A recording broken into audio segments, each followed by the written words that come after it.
In Christian theology, the identification of Jesus as wisdom, particularly as depicted in the book of Proverbs, is a significant theme. Proverbs, especially chapters 8 and 9, personify wisdom in a way that many Christians interpret as a prefiguration of Christ. Proverbs 8:22-31. One of the most compelling passages where wisdom is personified is Proverbs 8:22-31. The Lord brought me forth as the first of his works before his deeds of old. I was formed long ages ago at the very beginning when the world came to be. When there were no watery depths, I was given birth, when there were no springs overflowing with water.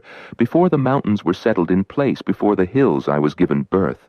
Before he made the world, or its fields, or any of the dust of the earth. I was there when he set the heavens in place, when he marked out the horizon on the face of the deep, when he established the clouds above and fixed securely the fountains of the deep, when he gave the sea its boundary so the waters would not overstep his command, and when he marked out the foundations of the earth. Then I was constantly at his side. I was filled with delight day after day, rejoicing always in his presence, rejoicing in his whole world, and delighting in mankind. Interpretation in Christian theology. The pre-existence of Christ.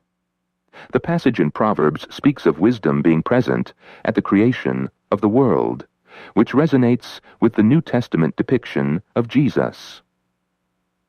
The Gospel of John 1:1-3 states, "In the beginning was the Word, and the Word was with God, and the Word was God. He was with God in the beginning. Through him all things were made. Without him nothing was made that has been made." This parallels the role of wisdom in creation, incarnation of divine wisdom. The identification of Jesus as the incarnate wisdom of God is prominent in early Christian writings. For example, Paul in 1 Corinthians 1:24 refers to Christ as the power of God and the wisdom of God. This identification suggests that Jesus embodies the divine wisdom spoken of in Proverbs. Wisdom literature, other wisdom literature, like the Wisdom of Solomon, also supports this identification.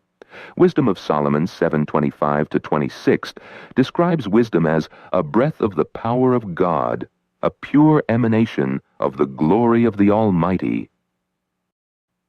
This description aligns with the New Testament view of Christ as the image of the invisible God, Colossians 1:15.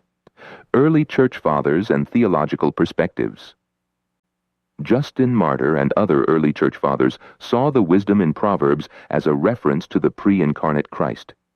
They interpreted the passages about wisdom's role in creation as affirmations of Jesus' divine nature and eternal existence.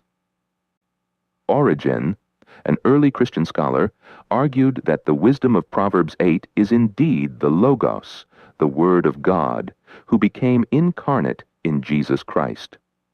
This interpretation was influential in the development of early Christian theology. Practical implications for believers. Spiritual wisdom. For Christians, seeing Jesus as the embodiment of divine wisdom invites them to seek spiritual wisdom through a relationship with him. This involves studying his teachings, following his example, and living out the principles he taught. Believers are encouraged to embody the wisdom of Christ in their daily lives, making decisions that reflect his love, justice, and righteousness. Proverbs, with its emphasis on wise living, provides practical guidance that is seen as fulfilled and exemplified in the life of Jesus. Conclusion: the interpretation of Jesus as wisdom in the book of Proverbs highlights the continuity between the Old and New Testaments and emphasizes the belief in Jesus as the eternal divine wisdom through whom all things were created and who guides believers in truth and righteousness. This understanding enriches the Christian faith, offering a profound perspective on the nature and mission of Christ. Thanks for watching.